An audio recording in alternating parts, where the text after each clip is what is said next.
12 ते 14 नोव्हेंबरच्या दरम्यान काठमांडूमधल्या कांतीपूरमध्ये माओवाद्यांची उच्चस्तरीय बैठक। महाराष्ट्रामध्ये महायुतीचा विजय झाल्यास सरकार विरोधी वातावरण कसं तयार करायचं यावरती बैठकीत मंथन झाल्याची माहिती। विधिमंडळाच्या हिवाळी अधिवेशनाचा आजचा शेवटचा दिवस। आज अंतिम आठवडा प्रस्तावावरती चर्चा होणार। आज देखील विरोधक विधिमंडळ परिसराच्या बाहेर आंदोलन करण्याची शक्यता। विधिमंडळाच्या हिवाळी अधिवेशनामध्ये गुरुवारी 35,788 कोटींच्या पुरवणी मागण्या मंजूर। उपमुख्यमंत्री अजित पवारांकडून सर्व आमदारांच्या मागण्यांची दखल घेतली जाण्याचं आश्वासन।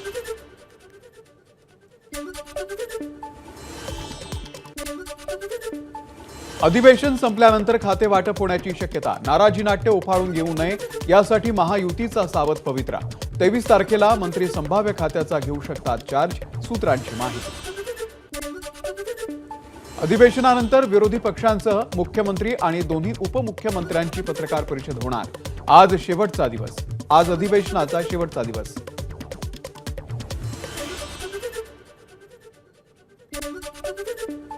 शरद पवार आज बीड आणि परभणीच्या दौऱ्यावर। बीडमधील देशमुख कुटुंबियांची सांत्वनपर भेट घेणार, तर परभणीमध्ये सूर्यवंशी यांच्या कुटुंबासह धरणा आंदोलनस्थळी सुद्धा शरद पवार भेट देणार।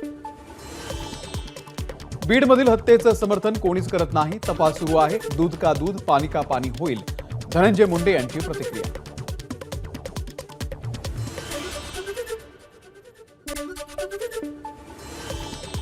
संतोष देशमुख यांच्या हत्ये प्रकरणामध्ये पोलिसांनी केलेल्या कारवाईनंतर आता कुटुंबियांकडून नाराजी व्यक्त। बीडच्या एसपींना नोकरीतून बडतर्फ करा, देशमुख कुटुंबियांची मागणी। परभणी घटनेच्या निषेधार्थ आज जालना जिल्हा बंदची हाक। कृषी उत्पन्न बाजार समितीमधील सर्व व्यवहार बंद राहणार। शेतकऱ्यांनी आज शेतीमाल विक्रीला न आणण्याचं समितीच्या सचिवांचं आवाहन।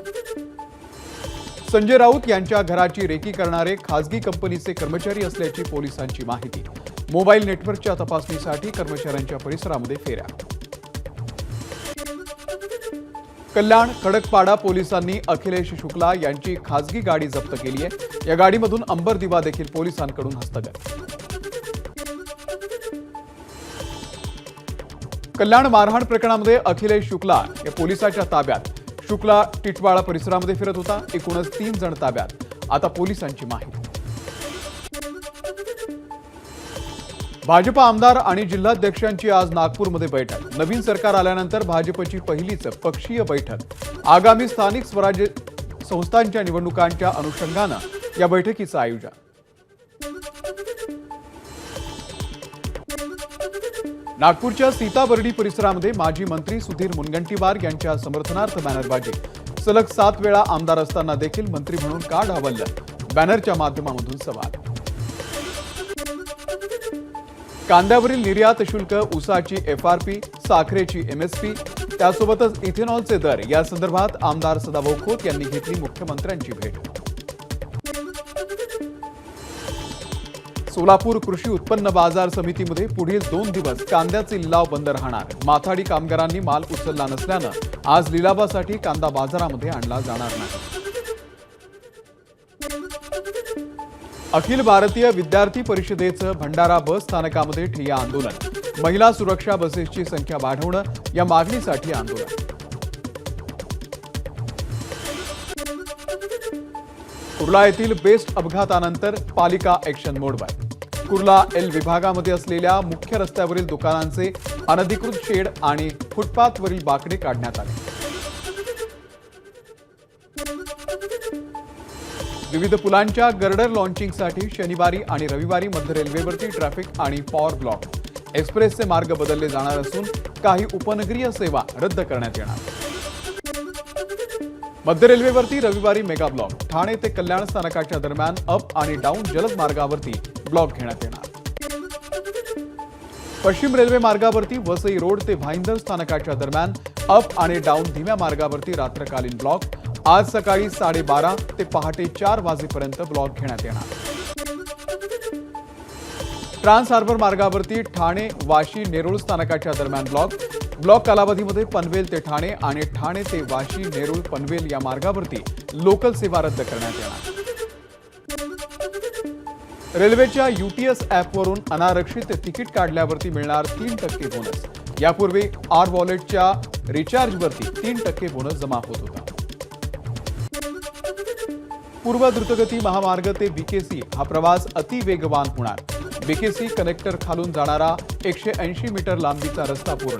सोमवारपासून मार्ग सेवेत येणार. मुंबईची हवा अत्यंत खराब झाली असून आणीबाणीची स्थिती निर्माण. उच्च न्यायालयानं व्यक्त केली चिंता. वाहतूक कोंडीमुळे हवेची गुणवत्ता खालावली. न्यायालयाचं निरीक्षण.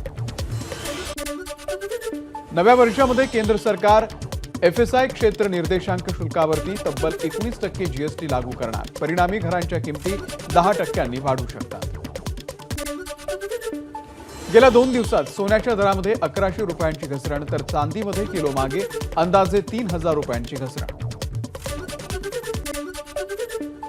केंद्रीय कॅबिनेट बैठकीमध्ये शेतकऱ्यांसाठी मोठा निर्णय. सुक्या खोबऱ्याच्या दरामध्ये प्रति क्विंटल मागे 422 रुपयांची वाढ. 11,582 रुपयांना खरेदी केलं जाणार तर बॉल खोबऱ्याला प्रति क्विंटल मागे 100 रुपये वाढ. पार्ले बिस्किट जानेवारीपासून 5% महाग होणार. पाम तेलाचे आयात शुल्क वाढल्यानं कंपनीचा निर्णय. पार्लेजी बिस्किटाच्या पुड्याचं वजनही कमी होणार. महाबळेश्वरमधील पाचगणी भोसेखिंड परिसरातील अतिक्रमणावरती हातोडा. अनधिकृत बांधकाम पाडण्यास सुरुवात. वाई प्रांताधिकारी यांच्या नेतृत्वाखालील 4 टीम दाखल. मीरा रोडमधील जय श्री गोपाल लाल मंदिर हवेली अतिक्रमणावरती मीरा भाईंदर महानगरपालिकेची तोडक कारवाई. मुंबई उच्च न्यायालयाच्या आदेशानुसार झाली कारवाई. नंदुरबारच्या सारंगखेडा चेतक फेस्टिवल स्पर्धांना आजपासून सुरुवात होणार. या स्पर्धा 2 दिवस चालणार. स्पर्धांसाठी देशभरातील नामांकित अश्व सहभागी होणार. कोकणातल्या जंगलामध्ये पट्टेरी वाघाचा अधिवास. रत्नागिरीच्या चिपळूण तालुक्यामधील जंगलामध्ये पट्टेरी वाघाच्या पायांचे ठसे. वाघानं केलेली शिकार देखील आली आढळून. सांगलीमध्ये सर्वत्र दाट धुक्याची चादर. धुक्यामुळे वाहतुकीचा वेग मंदावला.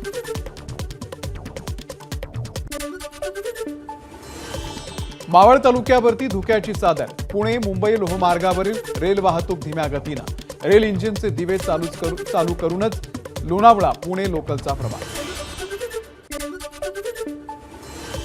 मावळमध्ये दाट धुक्याची चादर. दाट धुक्यामधून वाट काढताना वाहन चालकांची कसरत.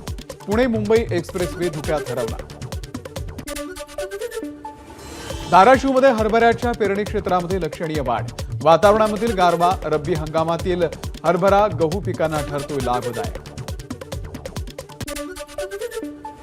मीरा भाईंदर पालिका आयुक्तांच्या नावानं पैशांची मागणी करणारे संदेश व्हायरल. आयुक्त संजय काटकर यांच्याकडून प्रकाराचं खंडन. तर अशा संदेशांना बळी न पडण्याचे आवाहन. ठाण्यामध्ये एका वृद्धाला अटकेची भीती दाखवून 8,65,000 रुपयांची फसवणूक. पोलीस अधिकारी असल्याचं सांगत केला होता फोन. या प्रकरणामध्ये वागळे इस्टेट पोलीस ठाण्यामध्ये आरोपीच्या विरोधात गुन्हा दाखल. बीडच्या परळी नगर परिषद कार्यालय मारहाण प्रकरणामध्ये एका माजी नगरसेवकासह अन्य 3 जणांच्या विरोधात गुन्हा दाखल. जातीवाचक शिवीगाळ, मारहाण न आणि त्यासोबतच शासकीय कामामध्ये अडथळा केल्या प्रकरणामध्ये गुन्हा दाखल. भंडाऱ्यामधल्या नाकाडोंगरी परिसरामध्ये ट्रक पुलावरून कोसळला. या अपघातामध्ये ट्रकमधील लाखोंचं मॅंगनीज नाल्यामधील पाण्यामध्ये भिजल्यानं नष्ट. ट्रक चालक आणि क्लीनर दोघेही गंभीर जखमी. वर्ल्ड इकॉनॉमिक फोरम 2024च्या पर्यटन विकास निर्देशांकामध्ये भारत 39व्या क्रमांकावर. मंत्री गजेंद्र सिंह शेखावत यांची माहिती. जगातील सर्वात मोठी एक्सप्रेस वाहतूक कंपनी फेडेक्स आता भारतामध्ये प्रादेशिक एअर हबची स्थापना करणार. फेडेक्सचे सीईओ रिचर्ड स्मिथ यांनी पत्रकार परिषद घेत दिली माहिती. आयटी, रिटेल, टेलिकॉम, बीएफएसआय या क्षेत्रांच्या नेतृत्वाखाली 2025 मध्ये भारताच्या जॉब मार्केटमध्ये 9% वाढ होण्याचा अंदाज. भारतीय फार्मा क्षेत्र जागतिक स्तरावरती तिसरं सर्वात मोठं उद्योग क्षेत्र. 2023-2024 मध्ये फार्मास्युटिकल मार्केट $50 अब्ज इतकं. केंद्रीय राज्यमंत्री अनुप्रिया पटेल यांची माहिती. भारत आणि फ्रान्सचा राष्ट्रीय संग्रहालयामधील सामंजस्य करार. संग्रहालय पूर्ण झाल्यावर हे संग्रहालय जगातील सर्वात मोठं संग्रहालय असणार. देशातल्या मोबाईल सबस्क्रिप्शनची संख्या आता 115 कोटी. राज्यमंत्री डॉक्टर चंद्रशेखर पेम्पासानी यांनी बुधवारी दिली संसदेत माहिती. जंगलामध्ये उभ्या कारमधून 52 किलो सोनं, 9 कोटींची रोकड जप्त. आयटीच्या कारवाईनं खळबळ. मध्य प्रदेशची राजधानी भोपाळमधली घटना. मेंदोरीच्या जंगलामध्ये एका कारमधून सोनं आणि रक्कम घेण्यात आली ताब्यात. जयपूरमध्ये झालेल्या एलपीजी ट्रक आणि सीएनजी टँकरच्या धडकेमध्ये 12 जणांचा मृत्यू तर 35 जण जखमी. राजस्थानमधल्या जयपूरमध्ये एका पेट्रोल पंपाच्या समोर ट्रकची धडक. दिल्लीमध्ये संसद भवन परिसरात झालेल्या धक्काबुक्की प्रकरणामध्ये भाजप आणि काँग्रेसच्या तक्रारी. प्रकरणाचा पुढील तपास क्राईम ब्रांचकडे. हरियाणाचे माजी मुख्यमंत्री आणि इंडियन नॅशनल लोक दलचे प्रमुख ओम प्रकाश चौटाला यांचं निधन. ते 89 वर्षांचे होते. चौटाला 5 वेळा हरियाणाचे मुख्यमंत्री राहिलेले आहेत. भाजप कार्यकर्ते प्रवीण नेत्तारू हत्या प्रकरणामध्ये फरार आरोपीच्या एनआयएनं मुसक्या आबळल्या. 2022 मध्ये कर्नाटकमध्ये झाली होती कार्यकर्त्याची हत्या. पंतप्रधान नरेंद्र मोदी आज आणि उद्या कुवेतच्या दौऱ्यावर. 43 वर्षांमधील भारतीय पंतप्रधानांची कुवेतची ही पहिलीच भेट असेल. एबीपी माझा, उघडा डोळे बघा नीट.